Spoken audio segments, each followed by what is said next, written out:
राधे राधे। महर्षि वाल्मीकि। पहले वाल्मीकि जी एक भयानक डाकू थे। यद्यपि उनका जन्म ब्राह्मण के घर में हुआ था, परंतु बुरे लोगों के संग से उनमें भी बुराइयां आ गई थी। वे ब्राह्मण होने पर भी डाकुओं का साथ रहने से डाकू बन गए। घोर जंगल में रास्तों के पास छिपकर खड़े रहते और उधर से आने जाने वाले यात्रियों को मारकर उनका धन तथा कपड़े छीन लिया करते थे। एक दिन वन में नारद जी आए। वाल्मीकि ने उन्हें भी पकड़ लिया।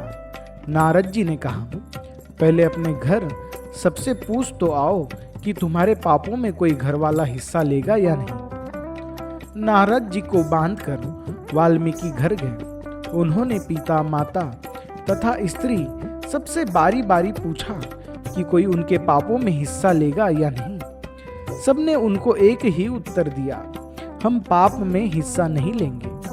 हमें खिलाना पिलाना तो तुम्हारा कर्तव्य है। तुम कहां से कैसा धन ले आते हो, इससे हम क्या जाने।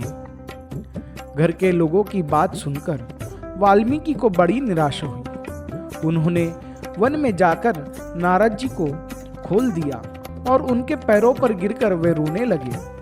नारद जी ने उनको समझाया कि भगवान का नाम लेने से सब पाप कट जाएंगे, किंतु बहुत अधिक पाप करने के कारण वाल्मीकि जी से राम राम भी नहीं कहा जाता था। इसलिए नारद जी ने उनको राम का उल्टा मरा मरा जपने को कहा। नारद जी का उपदेश देकर चले गए। वाल्मीकि वहीं बैठकर मरा मरा जपने लगे। वे इतना मन लगाकर जप कर रहे थे कि भूख प्यास तो क्या, अपने देह का भी उन्हें पता न रहा। वर्षों तक वही स्थिर बैठे वे जप करते रहे। उनके शरीर के चारों ओर दीमकों ने अपनी बिंब बना ली। दीमकों की बिंबी को वाल्मीकि कहते हैं। वाल्मीकि से ढक जाने से वे सच्चे वाल्मीकि हो गए। वाल्मीकि की तपस्या से प्रसन्न होकर ब्रह्मा जी उनके पास आए और उन्हें ऋषि होने का आशीर्वाद दिया। ब्रह्मा जी ने उन्हें भगवान श्री राम का दर्शन मिलने का भी आशीर्वाद दिया। उसके बाद वाल्मीकि ऋषि तामस नदी के किनारे वन में आश्रम बनाकर रहने लगे। वहां एक दिन एक बहेलिया आया। बहेलिये ने क्रोच नाम के पक्षी को जोड़े में नर पक्षी को बाण से मार दिया। बहेलिया की निर्दयता देखकर महर्षि वाल्मीकि को बड़ा दुख हुआ। उसी दुख में बहेलिये को श्राप देने के लिए उनके मुख से एक श्लोक निकल पड़ा। उस समय तक कोई सांसारिक कवि नहीं हुआ था। वेदों में ही मंत्र थे, पर वेद तो भगवान की वाणी है। पहला श्लोक महर्षि वाल्मीकि ने बनाया। इससे वे आदि कवि कहे जाते हैं।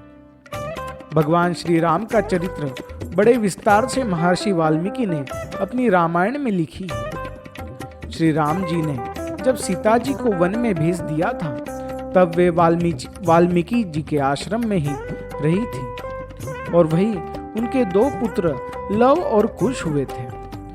बड़े होने पर लव कुश को महर्षि वाल्मीकि ने रामायण का गान कराना सिखाया था। जय श्री राधे। राधे राधे। जय श्री राधे कृष्ण। जय श्री राम।